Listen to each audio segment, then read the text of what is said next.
ರೇಣುಕಾಸ್ವಾಮಿಯ kidnap and murder ಕೇಸ್ನಲ್ಲಿ ದರ್ಶನ್ ಜೊತೆಗೆ ಅವರ ಇಡೀ ಗ್ಯಾಂಗ್ ಜೈಲು ಊಟ ಮಾಡೋಕೆ ಆರಂಭ ಆಗಿ ಅಂದರೆ ಜೈಲು ವಾಸವನ್ನು ಅನುಭವಿಸೋಕ್ಕೆ ಆರಂಭ ಆಗಿ ಹತ್ತತ್ರ 1 ತಿಂಗಳು ಕಳೆದಿದೆ. ಸದಾ ರುಚಿಯಾಗಿ ಕಂಡ ಜಾಗದಲ್ಲಿ ಬೇಕಾದ ಊಟವನ್ನು ಚಪ್ಪರಿಸ್ತಾ ಇದ್ದ ದರ್ಶನ್ಗೆ ಯಾಕೋ ಜೈಲು ಊಟ ಒಗ್ತಾ ಇಲ್ಲ. ನನಗೆ ಜೈಲಲ್ಲಿ ಊಟ ಮಾಡೋಕ್ಕಾಗ್ತಾ ಇಲ್ಲ, ಜೈಲು ಊಟ ಮಾಡಿ ಆರೋಗ್ಯದ ಸಮಸ್ಯೆ ಉಂಟಾಗ್ತದೆ, ಮನೆ ಊಟವನ್ನು ಇಲ್ಲಿಗೆ ತರಿಸೋಕೆ ಅವಕಾಶ ಮಾಡಿಕೊಡಿ ಪ್ಲೀಸ್ ಅಂತ ಕೋರ್ಟ್ಗೆ ಮನವಿ ಮಾಡಿದರು.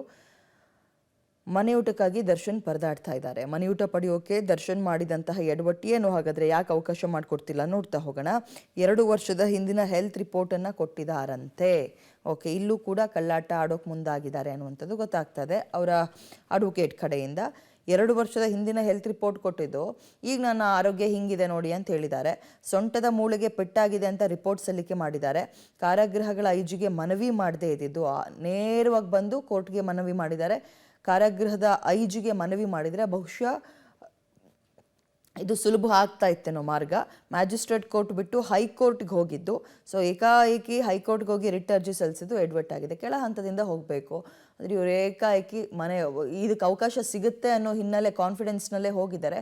ಸೊ ಇಷ್ಟು ಎಡ್ವರ್ಟ್ ಮಾಡಿಕೊಂಡು ಮತ್ತೆ ಊಟ ಮಾಡು ಜೈಲಿಂದ ಅಂದ್ಕೊಂಡು ಅವರು ಸುಮ್ಮನಾಗಿದ್ದಾರೆ. ಈಗ ಸದ್ಯಕ್ಕೆ ಸೋಮವಾರಕ್ಕೆ ಅರ್ಜಿ ಮುಂದೂಡಿಕೆ ಆಗಿದೆ.